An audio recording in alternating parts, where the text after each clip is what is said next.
Hey, this is actually a follow-up video to a video that I did a little while ago on what you need to do to save your marriage, part 1. In this particular video, I'm going to go just briefly into what I talked about in the other video, and then I'm going to go into the 4 things you really have to do in order to shift into a place where you can save your marriage. My name is Carolin Hauser. I have been working with energy and helping people for over 23 years. I've got myself out of a really negative situation, divorce, bankruptcy, super sick, adrenal fatigue and chronic fatigue. By using these principles that I'm sharing with you, I have helped hundreds, if not thousands of people all over the world. And today I'm hoping with this video, I'm going to help you. So before I dive into the content, I also want to make sure that you know that you can subscribe to my channel if you like the stuff that I'm putting out there. If you want to do that, just find the bell and click it. That way you get notified every time I publish a new video. And so with that, let's dive in. In the first video that I did, I talked about how in life we don't have power over outer circumstances or other people, but we do have power over our own vibrational state of being. And specifically when it comes to relationship, that is really our best way and our only way if we want to really change it, because it's permanent. The reason is we are vibrational beings and we act as magnets. And so when our vibration is low, what we attract and what we create is not good. Chaos, frustration, conflict, things like that. If we become of a higher vibrational nature, then what we create is bliss, harmony, fulfillment. So in the other video, I promised to go over 4 specific things to do to get yourself into a high vibrational state of being. So let's dive in. The reason why there's 4 things is because we're made up, as human beings, we're made up of 4 parts: the physical, the emotional, the energetic, and the spiritual. And it takes working on all those 4 parts to get ourselves into a high vibrational state of being. And this also explains to you why some of the other modalities don't work, because some just work on the physical, some just work on the emotional, some just work on the energetic, some just work on the spiritual, right? And so since we're a composite, when we work on all 4, then we really raise up and then things shift really quickly. So on the physical, diet is super important. You would think, like, what has diet to do with saving my relationship? Everything to do with saving your relationship, because you are what you eat. When you don't take care of yourself in so many levels, right, and especially through food, first of all, it's not a vibration of love. Taking care of yourself through feeding yourself well instills a vibration of love. Love is a high vibrational frequency. When you eat shitty, when you don't make space for feeding yourself, when you eat stuff that's toxic, all that stuff carries vibrational frequency. And what you want to do is you want to start instilling love and bliss and happiness and joy and health into your physical body and into your cells, because that's what makes your physical body makes up you. So that's one thing. So don't think for a moment that the way you're treating yourself on a physical and especially at your food level doesn't impact everything around it, because it's all connected. Everything's energy and everything's connected, and everything has a vibrational frequency. That's why this stuff is so powerful, and it's simple and it seems easy, and it is when you do it, but you have to do it. Next, the emotional. On the emotional level, there's many different tools that could work. One of the tools that I use, that I have found in my life and with my clients, helps the most, is called family constellations. And what it does is it deals with emotions that have been stuck in your DNA and even your DNA, even from your ancestors.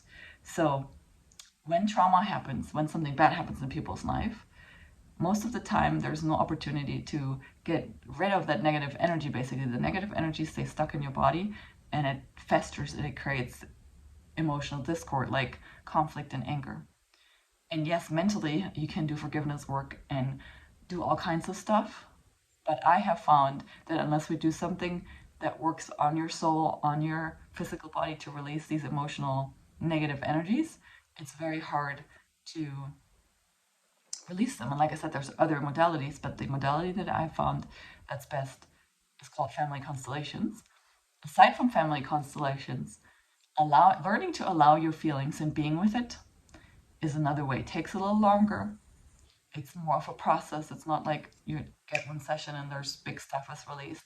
But what it looks like is basically anytime you're noticing that you're not in complete harmony and balance, when you're noticing that you're short, for example, or that you're grumpy or tired, you would just sit and put your attention on your physical body and scan your physical body inwardly to feel where there's a sensation. It might be a knot in your stomach, it might be a heavy headache, it might be restless, just a restless energy. Whatever it is, you just put your attention on it and just stay with it. And you can breathe with it, but the idea is to, instead of doing something to suppress it or express it or repress it or do something, most of the time when we have emotions, our instinct is to resist it and do something about it. So this tool that I'm sharing with you, and this is actually a tool that I share with all my clients and that I use myself and help my people practice and learn, as a very powerful tool, is to just learn to let the energy, the emotional energy, be within yourself, become a container for it, and let it do it's almost like it needs to bubble out of you or needs to work its way out of you. So while you're putting your attention on your physical body, it will move around, it will change. But eventually, when you do this correctly, you will have a sense of heat leaving your body. And so that's how you bit by bit clear these emotional traumas and imprints. If you want help with any of this, I have a link in the description below to book a free session with me. So at any point, if you want help with me, just go there and book a session with me. It's free of charge. Now, next thing, energetic. What I just shared with you, the tool, also helps with shifting your energy really quickly, because the energetic and the emotional are very, very much connected. So drinking coffee, eating chocolate, doing anything to get your energy up does not count. In order to get your energy in a good space, part of it is to know yourself and to know what really fuels you and to give yourself space and time to do those things, right? Instead of running on autopilot all day long, having times and spaces where you can either be creative, relax, go in nature, whatever it is that recharges you is super important in order to take care of your energy. I mean, they're all connected, right? Dealing with the emotions, feeding yourself better, all of it helps you feel better. But also making the things that feed you, that bring the energy back to you, basically, knowing yourself well enough and then doing those things for you. And it's counterintuitive because we're not programmed, we're still all programmed for survival. So what we're doing here is work against that so that we can actually be free and really experience paradise, which I believe is possible.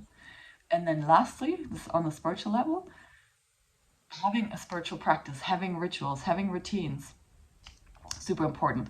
I personally have, I'll show you real quick. Personally have an altar, and I sit in the morning or sometimes several times a day, and I connect to Mother, Father, God. For me, Mother, Father, God are a union. And I connect to Spirit, and I ask Spirit, and I let myself be guided by Spirit. You know, I say, Mother, Father, God, what am I supposed to be, do, or know today to be of greatest service? And I write it down, and that's what I do on a daily basis. I have put my life in service to God, and that's how I create anything and move forward in life. Now, you don't have to necessarily do that, but have some kind of a spiritual practice. I also like to recite the Lord's Prayer. It's a very powerful prayer. You could find something from all kinds of traditions, but the point is have something spiritual that makes you feel nurtured and connected, because all of these things together will make it so that you uplift yourself, and then your life gets uplifted, and then your relationship gets uplifted as well. So I hope this was helpful. If you, like I said, if you want help with anything, my specialty is to help really remove the stuff from people's energy field, help you with the things that you can do on your own. And I get help for myself as well. You know, there's things patterns that I hit, subconscious patterns, where I need help too. So I actually go to people that I've trained to do this for me. Anyways, if you want to find out more, if you want to tell me your specific situation and get a plan for what I think would need to happen for you to have the relationship of your dreams, it is possible to have it. And it doesn't take the work that you think it does. It just takes working on yourself and creating new habits. And it's almost like you just need to create a different lifestyle, right? It's not that you have to completely dig up the entire past and work through all the past issues that you guys have had, and none of that. When you work with energy, it can happen really quickly. So, not that it's not work, it is work, but it's a very different kind of work. So I hope this is making sense. I hope this is giving you hope.